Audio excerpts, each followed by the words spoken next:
5th and 5. Here they come for race number 8.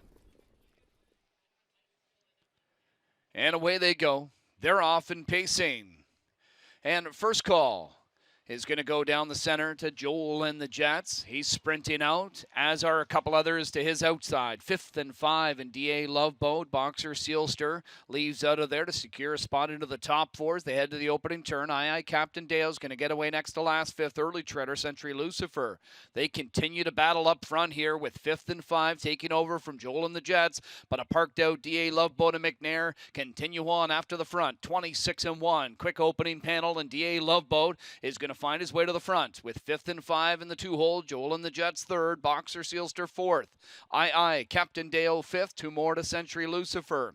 Out of the pocket is 5th and 5. Doesn't want to sit for long behind D.A. Loveboat, and he's back around to take over with D.A. Loveboat now in the deuce. Joel and the Jets 3rd. Boxer Sealster and Henry 4th. Aye Captain Dale tracks him, and Century Lucifer the trailer. They're halfway home in 55. Heading into this turn is 5th and 5. Leading by a length and a half over D.A. Loveboat. Here's Boxer Sealster accelerating on the turn. He's now set to take over second. He's a length away from the leader. So Boxer Sealster comes to apply the pressure to 5th and 5. D.A. Loveboat in behind the leader chasing. Second over, towed into contention is Aye Captain Dale. Brought to the outside, Joel and the Jets. 3 more to Century Lucifer. 3/4 in 1:22 and 4. And it's 5th and 5 dealing with Boxer Sealster on the outside. Henry calls on him. And McDonald tips Aye Captain Dale wide and asks him for a stretch rally. Here's Aye Captain Dale coming after Boxer Sealster in 5th and 5. Joel and the Jets in behind them. He's getting on the scene late as well. Aye Captain Dale with a slim lead. Joel and the Jets closing. Aye Captain Dale hits the line first to take the Grade 3 Simcoe Stakes in 150 and 1.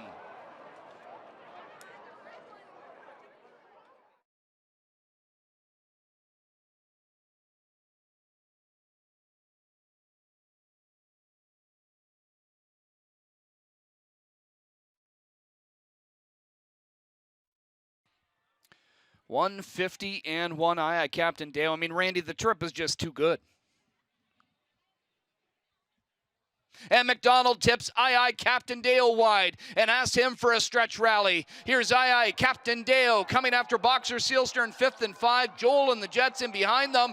He's getting on the scene late as well. Aye Captain Dale with a slim lead. Joel and the Jets closing. Aye Captain Dale hits the line first to take the Grade 3 Simcoe Stakes in 150 and 1.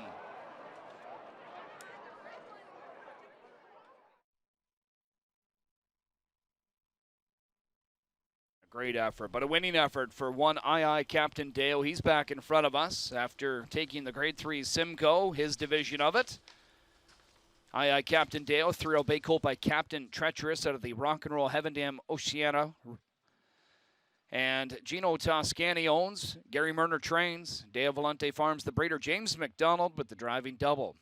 Ms. Megan Walker, Director of Standardbred Racing here, making the trophy presentation of the winning connections of Aye Captain Dale, who notches his 5th of the year in 11 tries. 7th lifetime score, 150 and 1 for Aye Captain Dale in the Simcoe.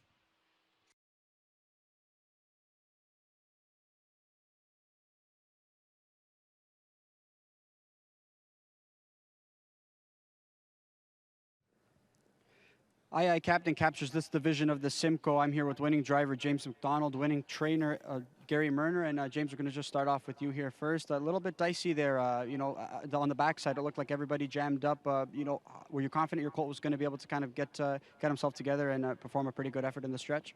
Yeah, that stuff happens in races. Sometimes, they're jostling hard early, and then the air comes on to let one go, and then we just jammed up a bit. But it didn't affect me much, and he felt good. I got a clean trip behind Trevor, and he was swelled up in the last turn. I was confident he was going to give me a good kick. Just want to date back to even last week, though. That was a really good effort, and he finished up really well. I mean, coming into that start, though, the efforts were lackluster for this colt. Was your goal just to kind of just give him an easy trip, especially against the older company? Yeah, I didn't know much. I hadn't sat behind him since I qualified him as a baby, and Gary just said he's got some big races coming, so just bury him up, and hopefully he can finish well and get his confidence going in the right direction. And the horse raced fantastic last week, and then parlayed that into a win today. And obviously worked out a pretty good second over trip. It looked like you were going to get the job done easily, but Colt, who in the past has shown a little bit of tendency to wait on them, were you a little bit worried halfway down the stretch with some good Colts making a charge late too?